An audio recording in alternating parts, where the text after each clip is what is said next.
Let's go ahead and get started.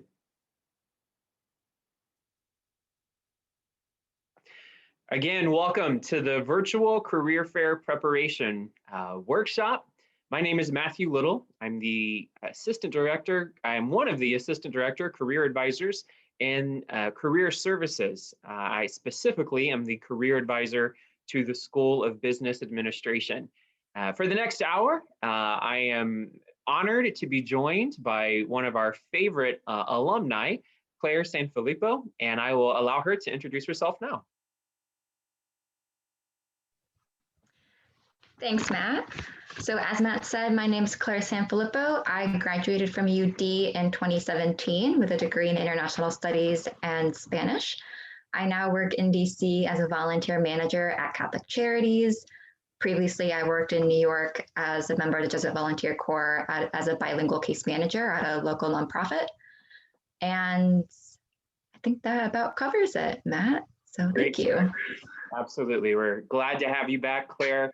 And all of you are going to benefit so much tonight from the insight that Claire has from going through her own virtual recruiting experiences and now being on the other side of the table where she has conducted a lot of interviews and done a lot of recruiting, even at events like career fairs in her current role. Before we get started, I want to remind you of what the guidelines for tonight's Aviate event are.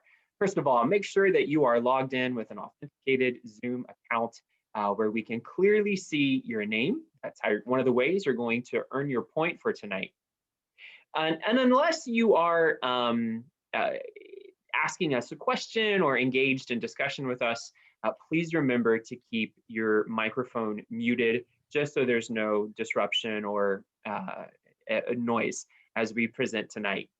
Remember too, you do need to be individually logged in. So a large group sitting around one camera, that's not gonna count. Make sure that you are individually logged in so that we can award you the point as a student. And remember too, you do need to be fully engaged throughout tonight's workshop. And that means we need to be able to see you in your camera. So no making dinner with your back to us, no putting us down on the seat while you're driving your car. We need to see that you are engaged for the next hour. The good news is the information that we are sharing is highly practical, very useful, will help you with the virtual career fair coming up next week and a lot of the virtual interview and recruiting experiences that you will have. In addition to Claire and myself, we are lucky to have Kelsey O'Rourke on tonight's call. She is our Assistant Director of Employer Relations in Career Services. And she will be a great help this evening. We also have Jamie McDean, one of our career peer mentors in career services on the call tonight. Both of them will be watching the chat. So we will have time for questions at the end of tonight's presentation. But if you have questions that come to mind as Claire and I are talking, please feel free, submit those in the chat. We will stop periodically throughout the presentation to take those questions. So please feel free to share them. Kelsey and Jamie are going to be watching for those. Claire, I'd love to give you a chance to tell us a little bit more about Catholic Charities. I know it will definitely be of interest to our UD students. Can you tell us a little bit more about where you're working and the organization you're representing tonight? Sure. So again, I work for Catholic Charities in DC. Catholic Charities is the social service arm of the Archdiocese of Washington. If you're not Catholic, a diocese or archdiocese just refers to a geographical region of churches. So all the churches and parishes around the DC, the DMV area are pretty much within the Archdiocese of Washington. Although we are Catholic Charities, you don't have to be Catholic to work with us or receive our services. We're open to everyone. Our primary goal is to provide needed services to the local community. So we do a lot of work with homeless shelters, immigrant communities, people who need access to food, people who need access to job trainings. If you name it, if it's a social service, we probably do it. We have a lot of behavioral health counseling, medical clinics, legal clinics. We run 50 different programs, so it's a pretty wide array of services. My role within the agency is one of our volunteer managers. I also coordinate the internship program. So if any of you guys are looking for internships this summer, want to learn a little bit more about DC and about volunteer management or working for a nonprofit, happy to talk with you guys. And I believe leads to the next slide, Matt. So we do have several internship and full-time career opportunities available for those who are interested. I run and manage our internship program, so I'm happy to answer a lot more in depth any questions you might have about that. On the left-hand side, you'll see some of the current positions we're recruiting for. I don't have as much to do with the full-time jobs, but happy to connect you with our HR department if you are interested in that. These are just some of the roles they're looking for right now. As you can see, they're pretty diverse in what they're looking for, from social workers, registered nurses, bilingual paralegals, behavioral and mental health professionals. So there is a wide range. Happy to talk more individually with anyone who is interested in any of these. Sounds like a great opportunity. So Claire was talking about internships and full-time jobs that she's currently recruiting for. That's what a lot of students are thinking about right now, whether they're looking for an internship or a full-time job because graduation is coming up. Well, the virtual career fair is going to be one of the best places where you can begin looking for those opportunities and pursuing those opportunities. Tonight, we're going to focus on what you need to do to look the part and to represent yourself with as much professionalism as possible. We'll be going over a few details about the fair, just so you know when it is and how it's going to work. Some things you'll need to remember to do for your Handshake profile. We'll also go through how you want to prepare and set up your technology, how you want to look when it comes to business professional dress, how you communicate who you are in your elevator pitch, lots of helpful tips about what to do before, during, and even after the fair.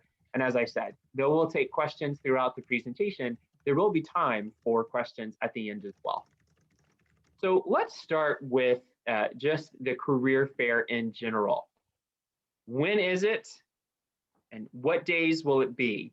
Well, the virtual career fair, unlike the in-person career fairs you might be used to seeing in the Recplex, as opposed to being one afternoon, is going to be over the course of 3 afternoons. And those are next week, starting on Monday, February 8th, going through Wednesday, February 10th, from 2 to 5 p.m. each day. The career fair is going to actually be on Handshake. You do not have to sign into Zoom. There is no special place you have to go. All of it is going to be on the Handshake platform. So you want to make sure you're familiar with Handshake. You want to make sure that you are accessing it through Google Chrome, most likely, as that tends to be the most compatible browser. As you can see from the screenshot on Handshake, every day focuses on different industries. On Monday, companies from science, information technology, and healthcare will be represented.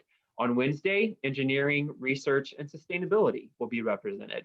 And then finally, on Wednesday, the 10th, communication, creative, business, human, and public services will all be represented.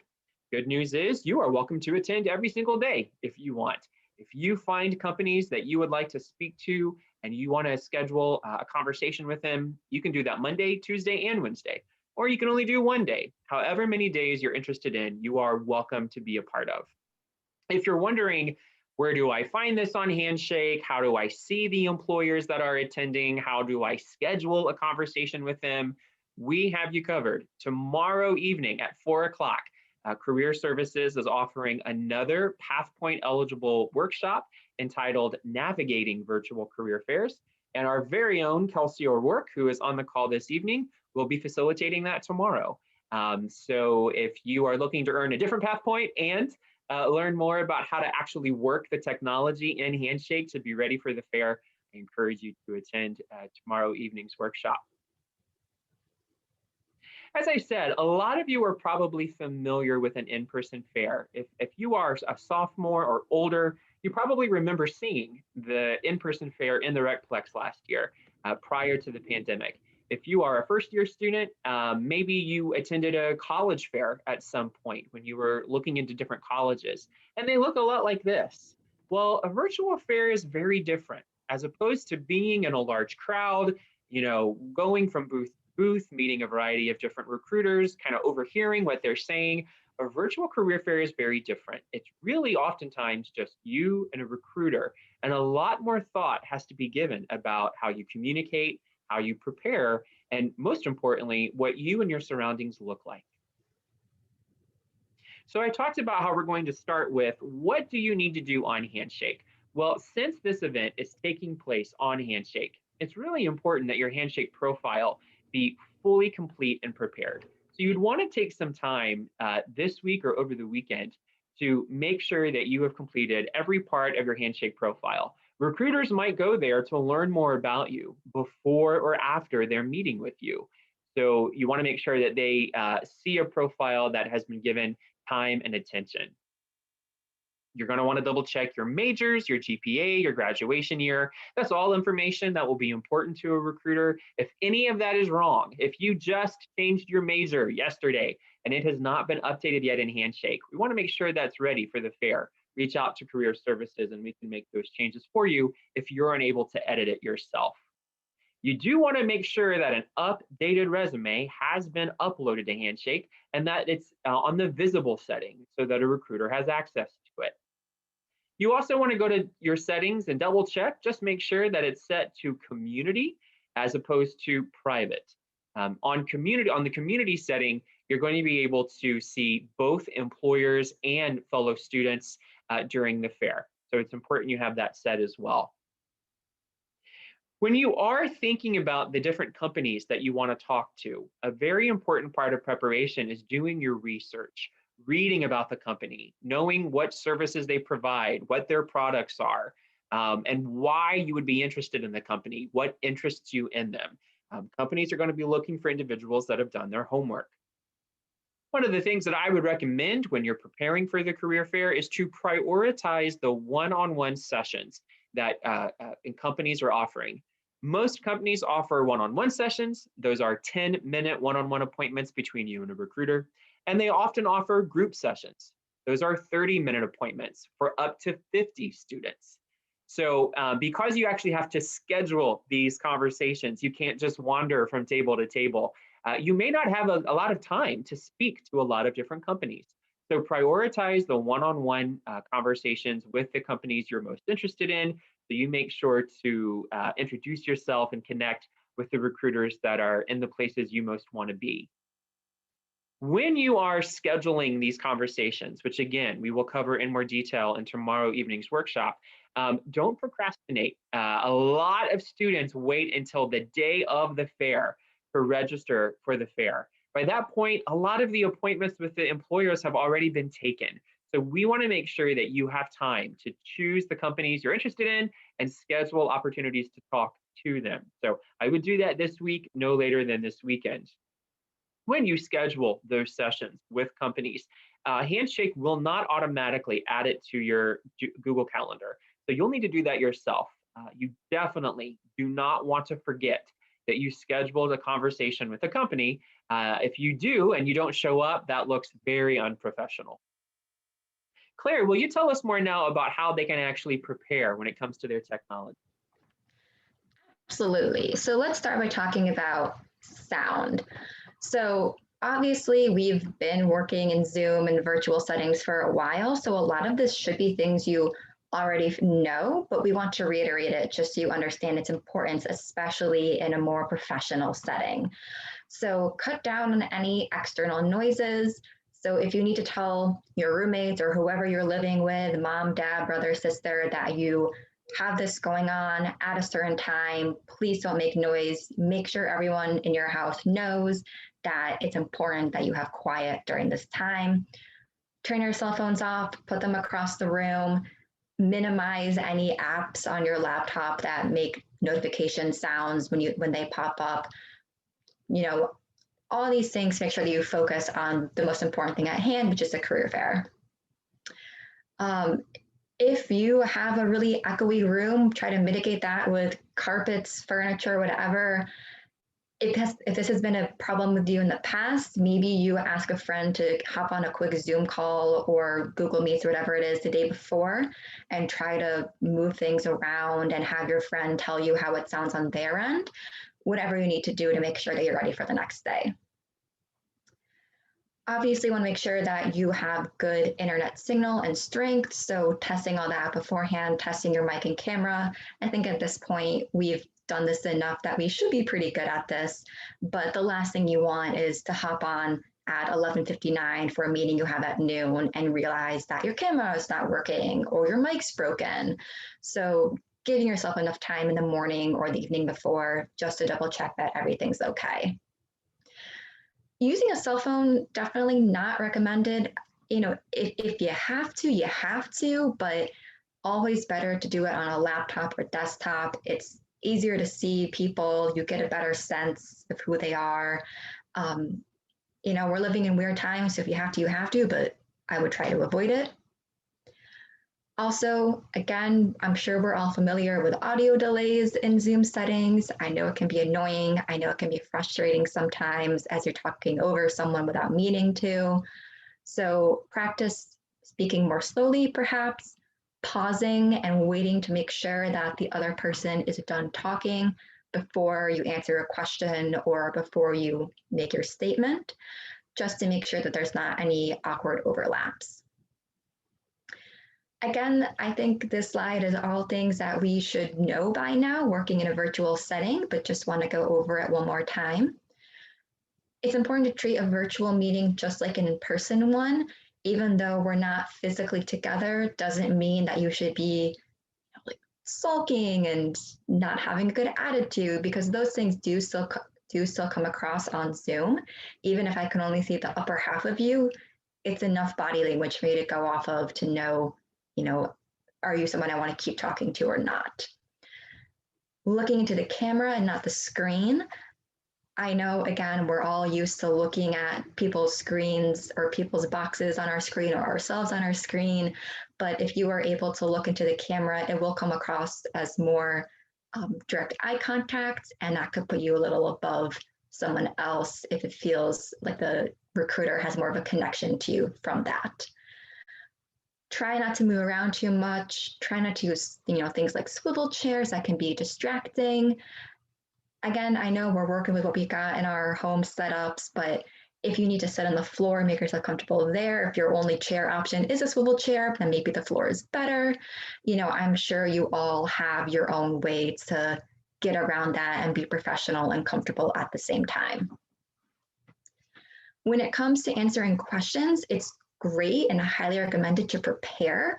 If you need help preparing for an interview, I highly recommend that you go to Career Services. I know that Matt and Kelsey and everyone there are really great and knowledgeable in helping students prepare for interviews or networking opportunities.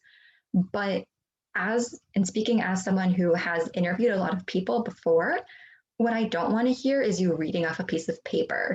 So yes, prepare, yes, have some answers in mind, but don't be constantly looking down at your notebook and reading off that, because that doesn't really show me your personality, doesn't really give me anything about you. You might have great answers, but interview and recruiting meeting, they're more than just answering the questions. You also want to get to know someone's personality and is this someone that you want to work with? And that's really hard to tell if someone's just reading off their notebook.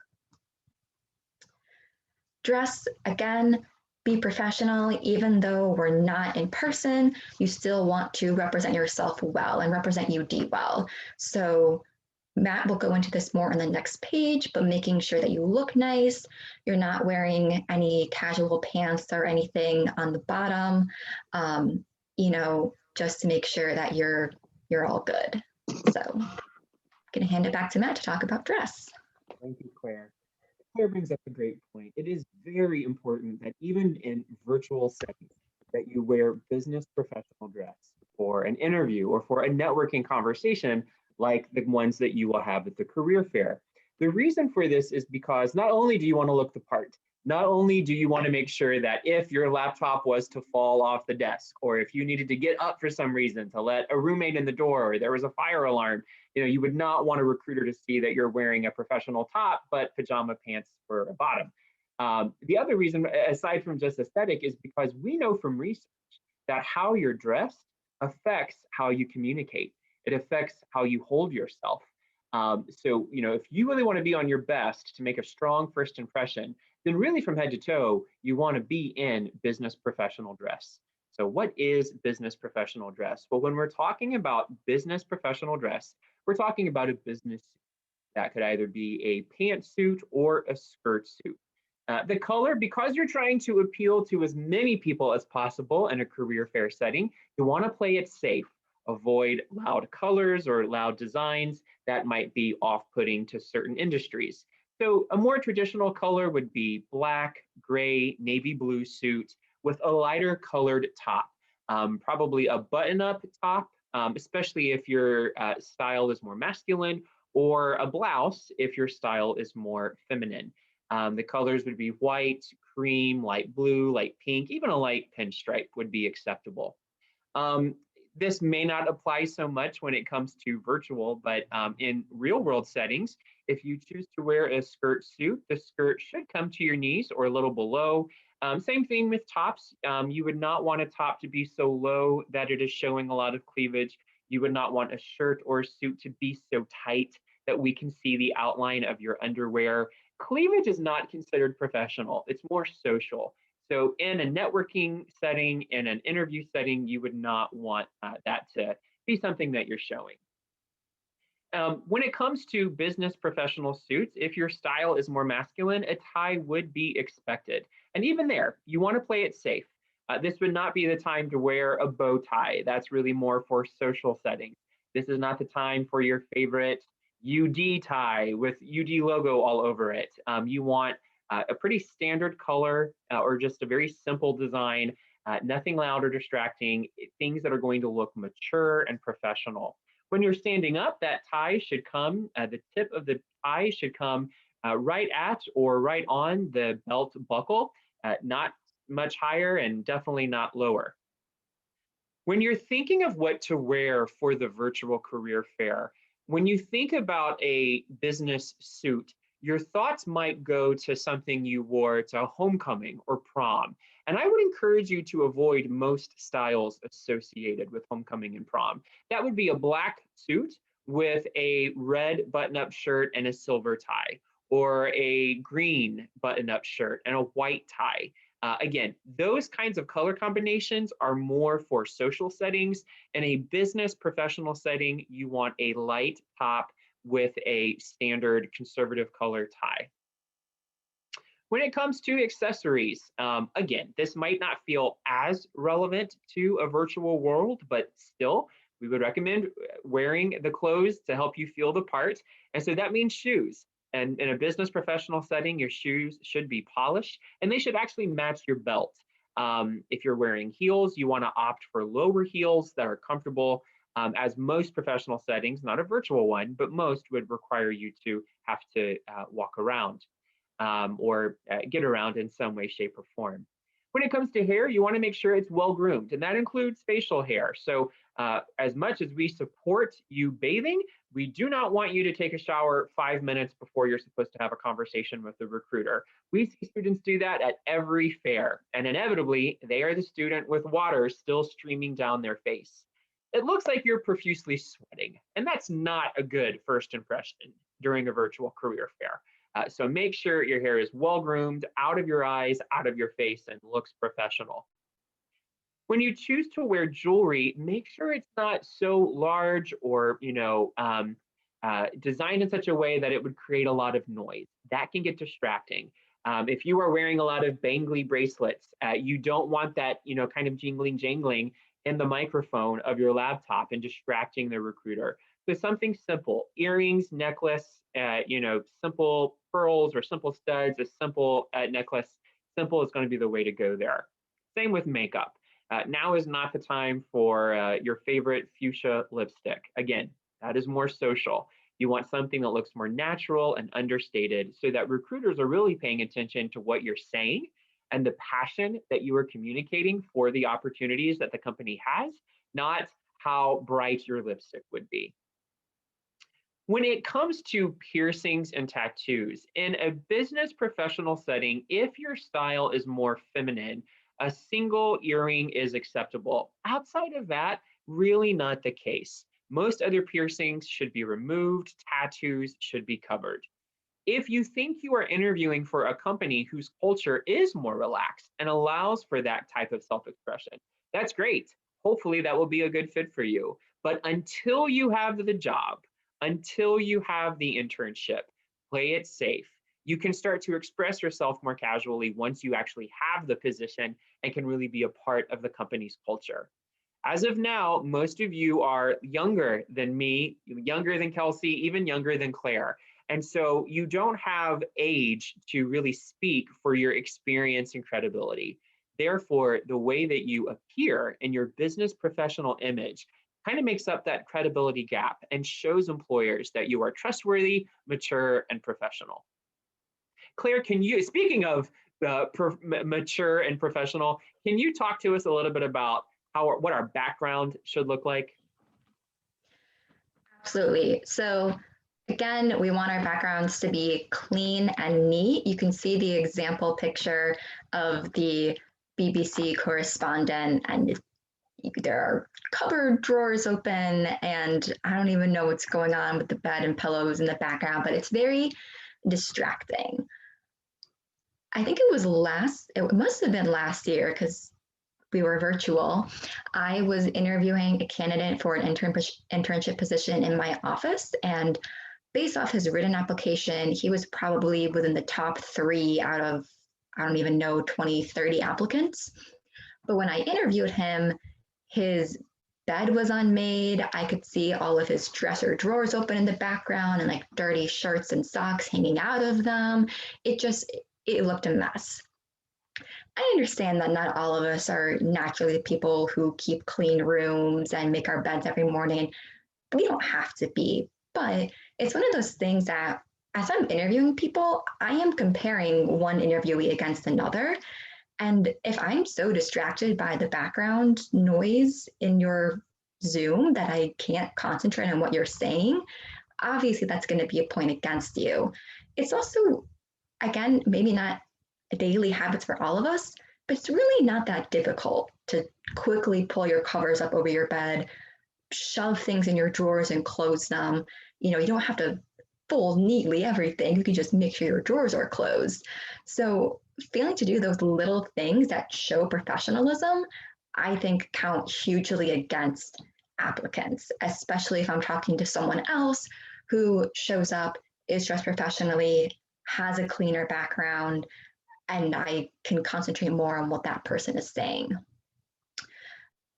If you can't control for some reason how messy your background is, maybe the only space you have to do a Zoom meeting is your kitchen and your little siblings just did a baking project it didn't clean up.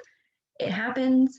Zoom and most online platforms do have options for virtual backgrounds, but again, make sure they're professional. So the picture here, pretty standard office looking background setting. So something like this would be great. I would probably stay away from anything that's at a beach, or even if it's a stock photo on Zoom, any of the backgrounds that are like at a beach or like hot air balloons in the background. Those are great and fun, and I use those when I'm meeting with my team and we're doing internal stuff, but I wouldn't have those backgrounds now, for instance, or if I was interviewing a candidate. So make sure that whatever your background is, whether it's an actual background or virtual, that it's clean, that it's neat, and that it's not distracting. One last thing to mention on the slide. So Career Services does have space available in their new building if you want to reach out to them to schedule that space. And Matt will talk about that more. Thank you, Claire. That's a great reminder. If you are in a living situation where you don't think it would be wise to do the call from your bedroom or from your residence hall, as some students will do a library study room, but Claire is right. Career Services just last year opened the Employer Engagement Center. Once we are back in person, interviewing in person, this is where you will do on-campus interviews with employers that are visiting campus. But you can also use the interview rooms for your virtual interviews or for virtual events like the career fair.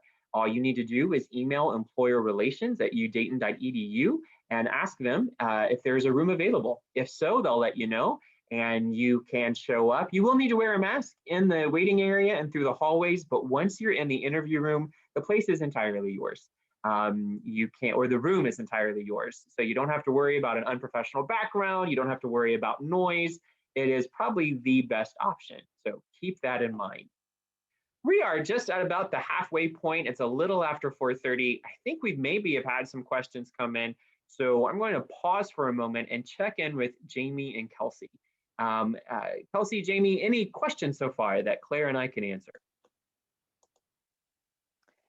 One that came through was if you would recommend signing up for both group and individual sessions or just the one-on-one sessions.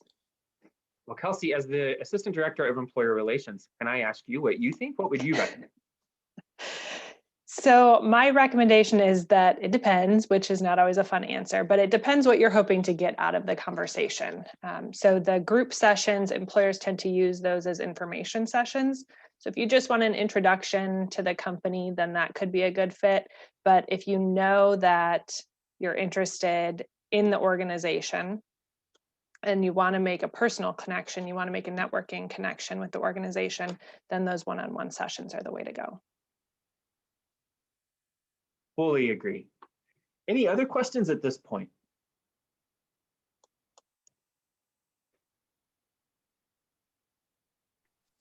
I don't have any other questions. I just want to remind everyone that if you have any questions or need a resume review before the career fair comes up, that career services drop-in hours are Monday through Friday from 12:15 to 3 p.m. And you can meet with one of 3 career peer mentors and ask us any of your questions leading up to the career fair. That is excellent.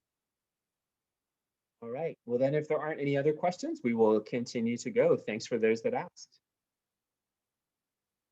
Claire, can you talk to us about where our computers should be and then how we should manage lighting? I know that's a very important part of our professional image. Right. So again, I'm sure that to a lot of us, this is pretty obvious standard stuff, but that's why we want to go over it again, because it is obvious and standard and therefore really important that we comply with this position and lighting and sound guidelines, because if not, it looks really bad. So making sure that your computer is face level, so, generally shoulders up, that you're not leaning forward or having to look up for whatever reason at your computer. Don't sit too close, don't sit like this. That's really awkward and I don't recommend ever doing that. Try to keep your computer at arm's length so it's not too close but not too far away. You also don't want to be all the way in the back so that the sound doesn't pick up or they can't see you as well. Aim to have light coming from the front of you, not behind you. So looking at the bottom picture as an example, perhaps he was unaware of the lighting, how the lighting was perceived on the Zoom meeting.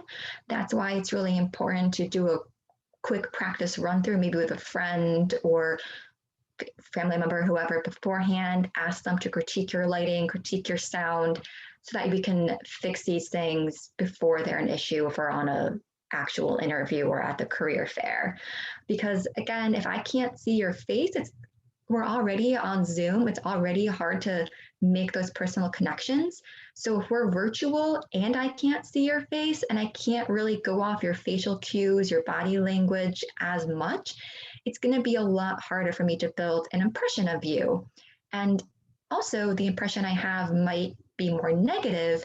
If you're half hidden in darkness, it might come across looking a little more, not to say that you would, like this person is grumpy or,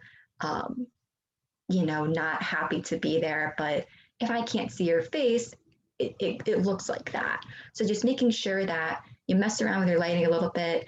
Maybe you need to rearrange your furniture real quick or, whatever it is that you need to do. Again, I know we've been in this virtual setting for a while, so I'm sure at one point we've had to jerry-rig our lamp to something and move things around. So it shouldn't be anything new, which is why, again, it's important to emphasize that this is pretty standard stuff, and especially in a professional setting, it's expected. Once you have everything set up and you're confident that you're going to have a strong professional image, there are a few other things that we would recommend you do actually during the virtual fair to be successful. The first is if you're feeling nervous, that's okay. In fact, that is completely normal. So Kelsey was talking about the group sessions and how they're oftentimes information sessions where you just kind of listen and maybe ask questions with the group. I would recommend if you think if this is your first time and you think you're going to be very nervous, maybe schedule a group session first for the first thing you do that day so that you can get some practice kind of figuring out how the technology works, how you look, how it sounds, what recruiters are like when they're talking. That can be a good introductory into the rest of the day where you will hopefully have more one-on-one conversations. We talked about the importance of not reading all of your answers from things you've written down, and that is important. But that said, you are welcome to take notes. In fact, whenever I do a virtual conversation with a student, I'm actually encouraged when I see them looking down from time to time, writing notes. It shows me they're engaged. So you wouldn't want to keep your eyes down the entire time, but every now and then looking down to write notes shows the employer that you're paying attention and that what they're saying really matters to you. It's also going to help you remember in the future what they shared with you and maybe even contact information they gave you so you can follow up with them. We're going to talk about in just a second how you get the conversations going, but once the conversation is taking place, you might be wondering, what kind of questions should I be asking? You know, if it's going well, how do I keep it going? How do I engage? Well, here are just a few sample questions. You might want to ask them, what are the traits or the skills of the students that have been most successful in the internships within the organization? So you can kind of see, you know, maybe what are some of the qualities and skills I need to bring to the role to be successful. You could ask what a typical day is like for an employee or for an intern. You can also ask how the company lives out their values. As you're researching companies, you're probably going to see things that they consider to be important. They're going to tell you who they are and what they value. If you're wondering what that actually looks like, ask for examples. Because if they can't give you one, then you have to wonder, well, are you just saying these nice things are online, or do you actually value your employees or care about your customers? So feel free to ask for examples of how they live out their values as an organization. You probably also care about how you will be trained to do the job or what professional development opportunities would look like if you're an intern.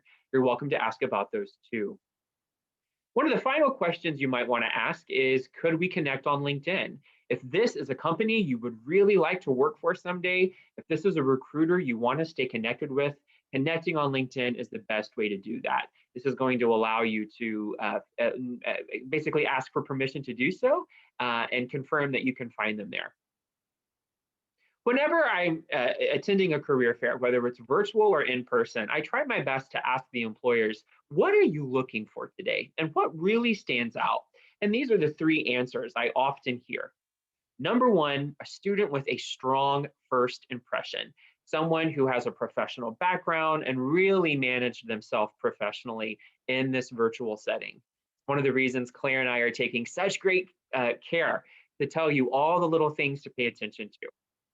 They also are looking for people who have done their homework, that know who the company is and what they do, and can communicate why they're interested in the company and why they would be a good fit. So that's where doing your homework really matters. Finally, they do pay attention to your resume. Companies are always looking for people with leadership skills and people that get involved, that don't just sit in their dorm room every night watching Netflix, but that really engage in their community. So you want to make sure that that information is on your resume, past internships or summer jobs you've had, positions that you have on campus, organizations that you're involved with on campus or were involved with in high school. They are looking for people who can make a difference. As I said, you're probably wondering, Matt, how do I get this going? When I sign in, what actually happens? Well, you want to make sure that when you have scheduled a conversation, especially a one-on-one with a company, that you sign in before the start time. Let's say you schedule a 2 p.m. conversation with GE Aviation. You do not want to sign in at 2:01 because once the time has passed, you will not be able to get into that video call. Access will be denied. So about 5 to 10 minutes before the call is supposed to take place, I would be ready, sign in, and wait for the recruiter to arrive. Once they do, you can probably anticipate a lot of friendly small talk at the beginning. Hi, how are you? How's your day going? Right? That's normal. Then the recruiter might ask, so what would you like to know about today? Or how can I help you? Or they might actually just be silent to allow you to take the initiative to begin the conversation. Either way, that is when we would encourage you to begin with what we call your elevator pitch, or that 30 to 60-second overview you provide of yourself to introduce yourself, let the employer know why they should be interested in you and what you're interested in with them. To do that, I recommend remembering 3 words: present, past, future. Meaning, once it's time to really get into the conversation with the recruiter, start with the present to introduce yourself, your name, your major, and your year. So, I'm happy to be here today. My name is Matt Little. I'm a junior at the University of Dayton studying accounting. Your name, your major, and your school year are probably the 3 easiest things for you to remember. So if you are nervous, that's a great place to start. You are not going to forget that information. And if you do, if you're so nervous you can't remember that, then you probably should be getting medical attention. You probably should not be on the video. So pretty much that's going to be a great place to start. Then you want to walk into the past. Tell the recruiter some relevant things about your background that would interest them or make you a good fit for the company. So you might want to talk about, a job you have on campus, organizations you're a part of, past internships that you've had, anything that would stand out on your resume that you want them to know about to get an idea of who you are. Then you can transition to the future. Why are you meeting with them that day? What about the company interests you? Why are you excited to talk to them? And what do you want to learn more about? Is it their opportunities in a certain city? Is it about their internship program? Is it more about how they serve their customers or what their product actually is? By ending with what your vision is for the future, you put the ball back in their court. So now they can answer those questions and have a two-way conversation. So remember, your elevator pitch is present, past, future. Hey, Matt. What can we do after the fair? Or Kelsey, did you say something? Yep. So just a quick update because Handshake changed the virtual fairs. Oh, thank you. So you can now join sessions after the start time. Good. However, it's not recommended. We want you to be on time because that's part of your first impression with the organization. But let's say your previous session ran over, you're a minute or two late, you should be able to still join the session through the Handshake platform. Thank you, Kelsey. That is a very important correction, and I'm glad to hear that. Last fall, we did have some students not able to get in because access was denied. So I'm really glad to hear Handshake has made that changed. And hopefully that helps all of you breathe a little easier as you utilize this relatively new platform. Claire, can you tell us what to expect or what we should do after the fair? Sure. So if you spoke with someone, a company that you are interested in learning more about, definitely recommend to follow up with them either via email or, as Matt mentioned before, on LinkedIn. If you do email them or reach out on LinkedIn, bear in mind that you're not the only person to have talked with them that day. They've probably talked with dozens of students who have very similar background to you. So if there's any way you can make yourself stand out in their memory. So for example, let's say that you were engaged and asked a question saying, thank you for answering my question on your company culture. I really learned a lot from your answer, or any little way that you can try to jog that person's memory. Because I can't speak for every single recruiter, but for me personally, when I go to events like this, I love talking with the students. I love meeting you guys and talking about Catholic Charities and hearing about you. But later on, because I talk to so many people, it's really hard for me to remember exactly who's who. So any way you can reintroduce yourself, say that you were in this particular session, you're interested in learning more about X, Y, and Z within the company, anything that can make you stand out and help the employer respond to you is recommended. Make sure that you visit Handshake frequently to check for any postings and upcoming career fairs. Really, really important. Be sure to follow any application's instructions on the post that you're looking at. For myself personally, this is a really frustrating part of Handshake for me because when I post for example, our internship position roles on Handshake, I make sure to say in the description, please apply through our website on an external system outside of Handshake. And I'll put the link in, and I know that Handshake is good, like will advertise the link of saying, here's where you apply. But a lot of students, for whatever reason, don't apply correctly. And as much effort as I put in trying to catch those students and messaging them saying, hey, I saw you submit an application on Handshake, but not on our actual application system, please make sure you go do so. I can't catch every single one. And even if I see you on Handshake, I look at your application on your Handshake page, I think you're a great student. If you don't apply, if you don't actually submit an application, that's it. Like, I'm not going to go chase after you. So make sure you pay attention to what the post says and follow the instructions. Also, if there is an application site, I'm speaking for myself personally, but I don't love students emailing me their resumes and telling me they're applying for a position. That's why we have the application system. If you want to email me and ask a specific question, if you want to learn more about our internships, that's great. I'm happy to answer, but don't email me your resume and say that you're applying. Like, that's, again, why we have an application system. So emailing someone directly your resume probably won't get you any further ahead. Yeah. It's also possible that whoever you're emailing isn't actually the one who's going to review your resume, depending on the company and the size and how they're structured. But either way, if you have any questions about Handshake or networking strategies or interview strategies or anything like that, again, I really can't recommend Career Services highly enough. I actually used to work at Career Services at Dayton when I was a student as a student intern, and I learned a lot and it was great. I had help with my resume. I had lots of interview prep. They're really, really good at what they do. So if you're ever in a situation where you're maybe unsure how to handle something, or you want a second opinion, or you just want to practice interviewing, definitely go to them and ask questions, get advice, because that's what they're there for. Thank you, Claire. So that's actually all of the information that we have for you this evening, our best tips and advice to help you make sure that you are prepared for the career fair. If you have any questions, please be thinking about them. Feel free to submit them in chat.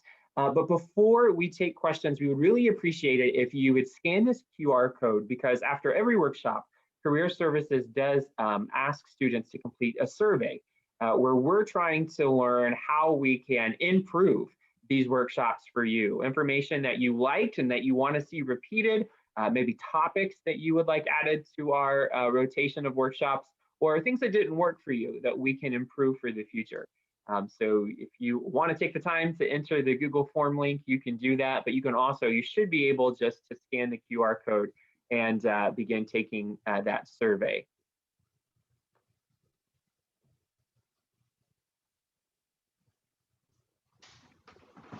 Got it, yes. Someone asked if we could submit that in the link in the chat, and that is a great idea. We will do that before we in the workshop tonight, so that you can access it and complete it there. I think, especially if you're having issues with the QR code. Kelsey just added that link to the chat. Thank you, Kelsey. Everyone, you can now access it directly from the chat. The Google form link is there. So if you wouldn't mind, please take a couple minutes and complete that survey for us. As you're doing that, as everyone is doing that, please feel free to add your questions to the chat, or you are welcome to just unmute yourself and ask a question. We still have a couple minutes left, and Claire and I would be happy to answer any questions you might have.